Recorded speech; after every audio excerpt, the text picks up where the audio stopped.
Hey guys, welcome back to another episode of A Tarot Story, and today I will be talking about the major arcana cards individually. So a while back I made a video on the Fool's Journey, so that's a little bit different from what I'm going to do today. The Fool's Journey is sort of me connecting all the major arcana archetypes, connecting them together, like making connections, and then kind of just using the Fool as like the protagonist of the story, and then just telling the story of the Fool's Journey basically. So that's just my way of connecting the cards and forming a coherent story, just connecting the archetypes. So today I'll be talking about the cards individually, just how I define them, how I see them, and how I interpret them, what life lessons they represent for me, and what they mean to me, what they embody. So this is my worldview, right? So I want to stress that, when it comes to major arcana cards and tarot in general, it's it's universal archetypes, but at the same time it's so personal because the way you experience the archetype is going to be different than how I experience the archetype. So there's bound to be differences, and I guess if you're watching my channel, that means you're somehow like at least in similar frequency, we're on the same wavelength. So yeah, so you might agree with me, you might not, but just take it with a grain of salt, I guess. Like I just mean like what I say, it's not the absolute. So the most important thing is you find your own connections with the major arcana archetypes or with the minor arcana. So you form your own connections and you relate your own experiences to the cards, and then you kind of have your own personal relationship with the cards. So yeah, so you can just use my definitions or my meanings as a reference, as inspiration, or if you're just curious about what I think about the cards. So, or if you're just enjoying this video, or you just think I'm so awesome. No, just kidding. Just kidding. Okay, so in this video, I'll be using the Universal Fantasy Tarot. And yeah, I really need some more sunshine here in Vancouver. It's been raining and snowing and hailing and then sunny again. It's just so unstable, but we really need spring. That's what we need. We need spring over here. But yeah, I'll be using the Universal Fantasy Tarot, and I'm using this deck because I just absolutely love the major arcana archetypes in here. They're just like so divine and just so archetypal, they're actually like really like godly figures. They're portrayed as godly figures in this deck, and it's just really, really cool. Like it's like almost all of them is like a manifestation of like their archetypal energy. It's like they're birthed or born out of the land. It's like something very organic about them, and just they're sort of just are. They just kind of come into being because they're just this conversion of concepts and ideas and energies and everything, and then they become like this archetypal god or goddess. So yeah, I just think this is really cool, so I'm gonna use this deck. This deck is super detailed, so I hope it shows up well on the camera like the individual cards. But yeah, so I'll just be going them in order, starting with the Fool. So number 0, the Fool. Okay, so I like to call the Fool the Cosmic Zero. Oh my god, I have to focus the camera. Okay, so I like to call the Fool the Cosmic Zero because he's obviously outside the narrative. So he kind of has a trickster vibe. The traditional, I guess, in like indigenous mythologies, the trickster character is usually like a cosmic blink, or a wink. He's sort of outside the narrative, he's outside of the space-time, he plays tricks on you to teach you a lesson. He's very powerful, but he's not perfect. So the Fool kind of gives me that vibe. He's kind of the cosmic zero, he's outside of the narrative, so that means he's outside of time. So what does that mean? That means he's sort of like every single moment for him is the now. So he just exists in that constant unfolding of the now.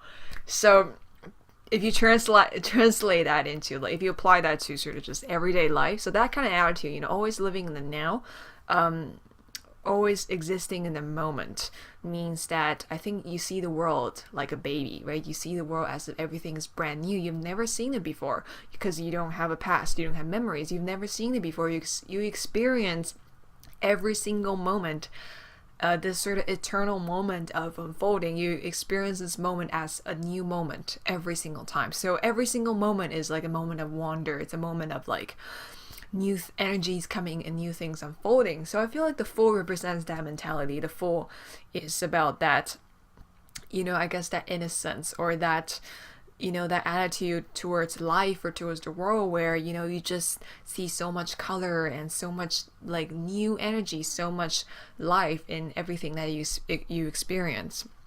And yeah, because of that, I usually relate the Fool to like, like having an adventure, even if times are tough, even if, or things are going good.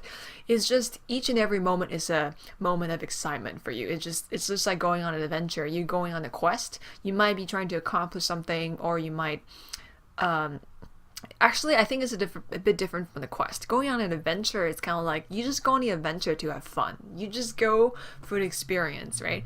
So I feel like that's what the Fool represents for me. Is just that seeing the world with like eyes of wonder. Like that's what I think of the Fool is. The Fool is like looking in the world through a newborn baby's eyes. This reminds me of the well-known tarot where the Fool is like a little baby bird or something like that. It's like very new, like newborn, that kind of feeling. So that's how I define the Fool. So he's like adventure, he's like living in the now, he's embracing every moment as it happens.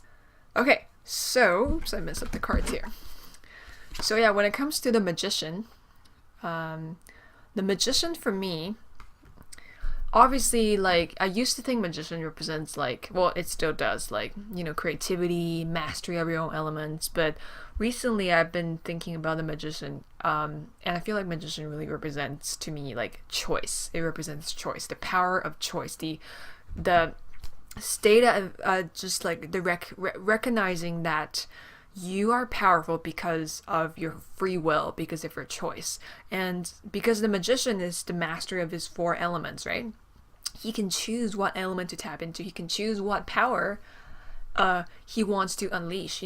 Fire, air, water, earth. He can choose. He can make a decision based on what he encounters or based on what he's trying to accomplish.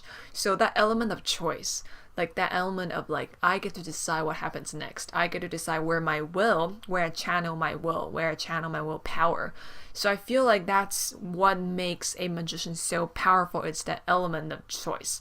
And that just like, that speaks volumes to me, because I personally believe like, it doesn't really matter what happens in life, but our choice, our ability to choose, our ability to make choices and make decisions to, to change, to transform, or to cultivate better perspectives, or to grow. It's all because we've chosen to do so. And choice is power. The ability to choose is power. So that's what the Magician represents to me. Choice. Okay, when it comes to the High Priestess, so the first thing I think about is like being a tarot reader and having a tarot practice. So I think there's that aspect of like, you're a figure who taps into someone's, I guess, energy field, or taps into their narrative, and you try to sort of tell their story to them, and then they can sort of get a glimpse of like what they're going through and maybe change their perspective. So I feel like one thing that this card represents to me, the High Priestess, is like that element of like being an intuitive worker, being a light worker, being like a tarot reader, that kind of thing. And then as an archetype, I feel like, I don't know if this is like a radical interpretation or not, but I kind of feel like the High Priestess is like our higher self. While like the Hierophant represents logic or practical understanding of the world, and the High Priestess is sort of like our higher self. It's kind of like our higher self talking to us or sending us messages through our intuition. It's like about the gut feeling, right? Because I feel like our intuition or our intuitive insights are our gut feelings. They're sort of like the language of the soul. It's like a language that we can physically speak, but it's something we feel. So that's very like High Priestessy. So I always like to think the High Priestess is kind of like our higher self, that place of knowing where we kind of just know. We are like more open to like receiving the messages and information that are sort of inside the energy field or inside the air, like in the air. Like our higher self or our sort of like intuition could pick up those things and sort of channel it to us, and it's up to us if we want to listen or not. So that's why High Priestess often talks about like listening to your inner voice, cultivating an intuition, blah blah blah. So for me, High Priestess really represents our higher self. And because that's the place of knowing, that's the place of like just divine beingness, I guess. Okay, so Empress, I kind of have like two. I guess, two versions of the Empress. So one is like she's definitely like a creative artist. So she totally represents the artist archetype for me, because for me, Empress is about love. She represents maternal love, motherly love, just that unconditional love, you know?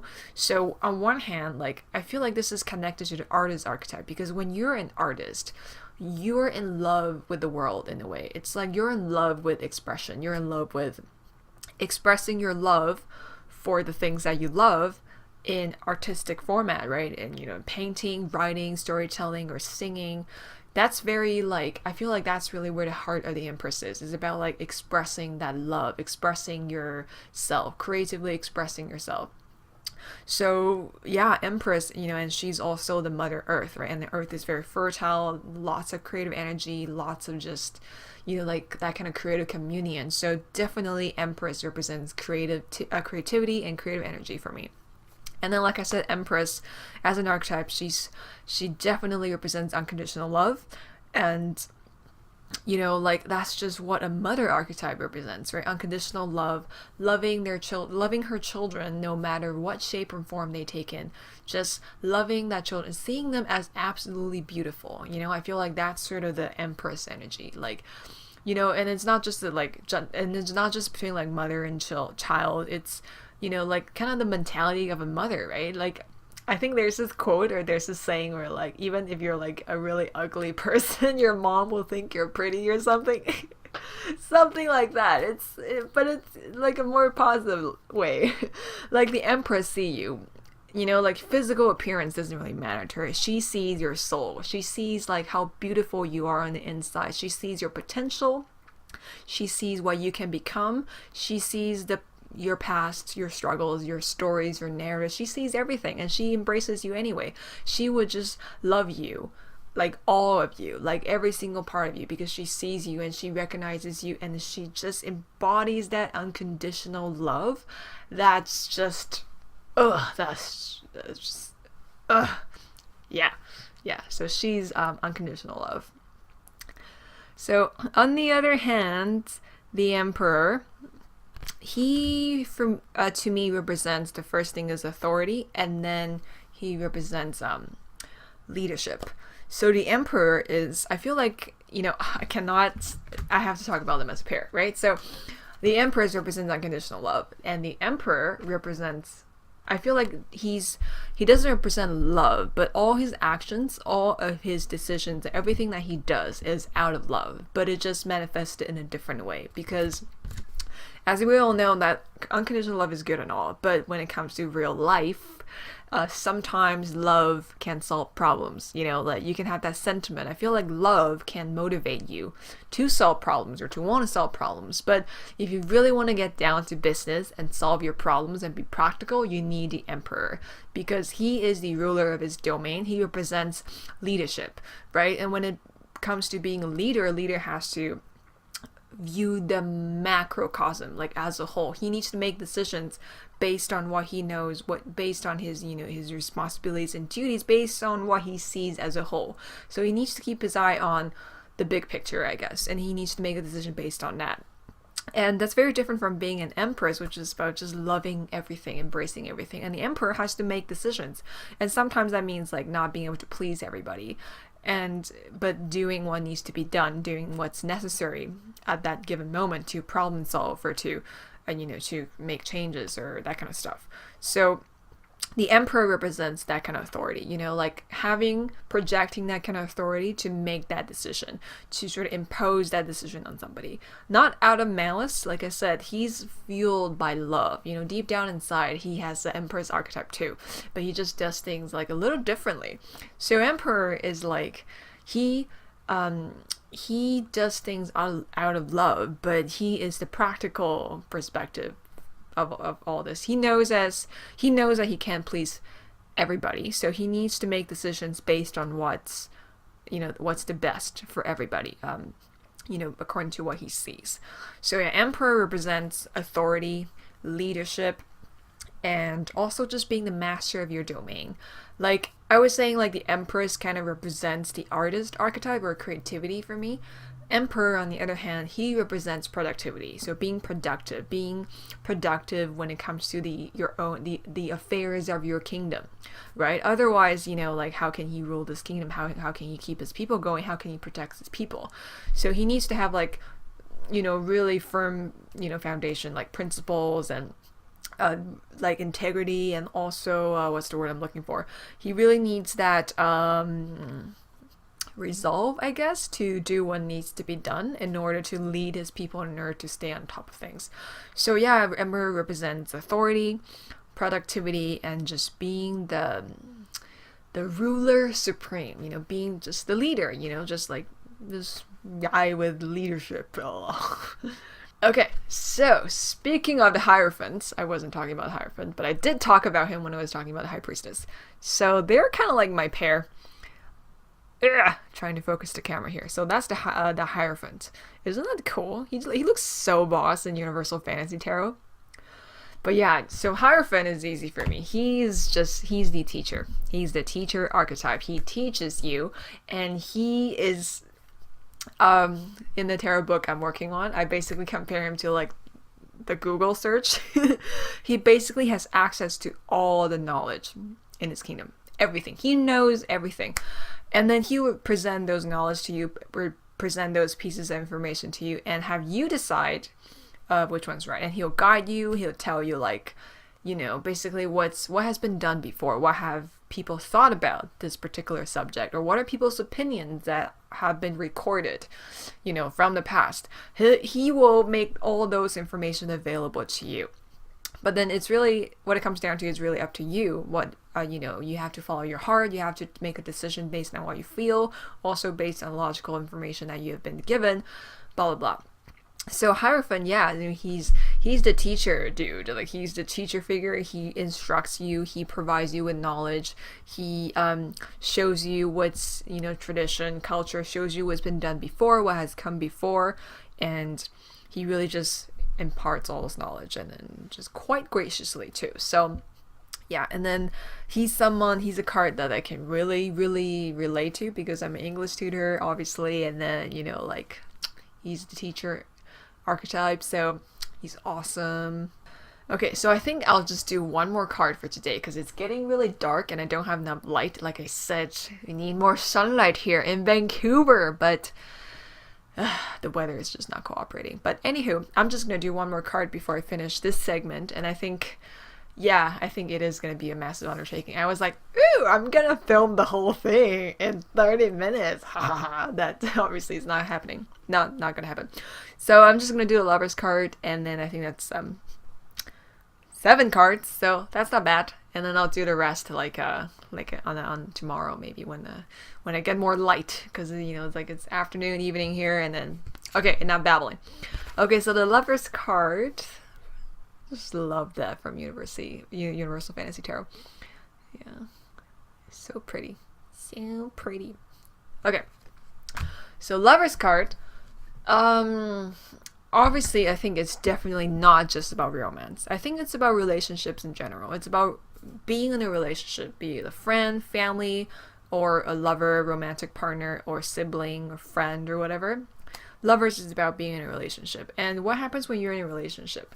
I feel like the true nature or the true purpose of a relationship is to teach you more things about yourself.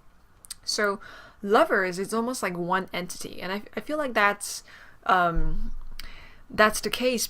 Like, why that is because when you say you're in a relationship with someone, it doesn't matter if it's a parent or sibling or friend or lover, you are in that context, in the context of a relationship, you're one entity. Like, the dynamics in your relationship, your collective identity as like that pair in that relationship, it's sort of like one thing. Like, you sort of come together to become one. Not in the way that you disappear into each other, but in the way that you contrast each other.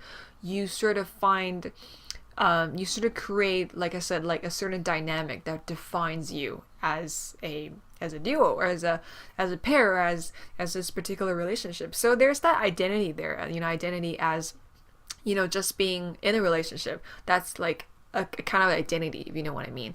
So that's why I feel like lovers, it's like, you know, two parts or two people sort of grouped into, lumped under sort of one category. I feel like it's a collective identity when you're in a relationship. So when it comes to an individual, it's about seeing yourself in the other person. You know, what's being reflected back at you, right? I feel like the people that you meet or in that you engage in a relationship with, they're there to teach you lessons about yourself. They are sort of there for you to see what are some of the dynamics that are helpful for you, that are not helpful for you. What are some of the things you need to change about yourself? What are some of the things you need to be more honest about? What are some of the things you need to learn in order to cultivate either better relationships or a better self? And yeah, like I think it's called lovers. It's because when you're in a relationship, it doesn't matter what relationship, it's always out of love, right? It's always out of love, like family love, romantic love, love for friends. It's always out of love. And the reason why you're in a relationship is because you want to have that kind of love reciprocated as well, right? It's about like having that flow. It's about having that balance. It's about like being the best that you can be in a relationship while inspiring the other person to do the same. So that's what like a true relationship represents to me, and I feel like that's what this card encapsulates. Is about learning about who you are as a person, learning about your own identity by being part of this collective identity that you take part in. So that's lovers for me.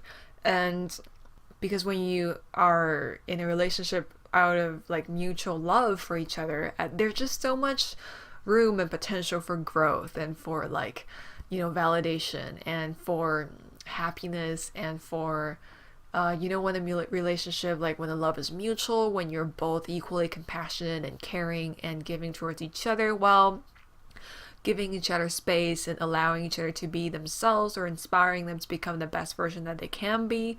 I think that's just like the ultimate goal of any relationship, is to sort of level you up and then give you that satisfaction, give you that give you the joy of love from another person. So okay, yeah, so that's it for now. That's part 1 of the major arcana video, and I'm probably gonna make part 2 tomorrow, like I said, and hopefully there's more light because it's getting so dark now, and I'm gonna like just fade away into the background. So yeah, that's it for today. Stay tuned for part 2 of this video, and stay tuned for like a lighter video. Super self-conscious about video quality. Anyway, yeah, so until next time, be the hero of your own story, and check out my Instagram account. I'm putting up some new stuff, including some photographs, finally, of my cat, and cute cards, or just oracle cards and stuff. And I'm attempting to do more tarot photography, but we'll see how that goes. Until next time, be the hero of your own story, and bye guys.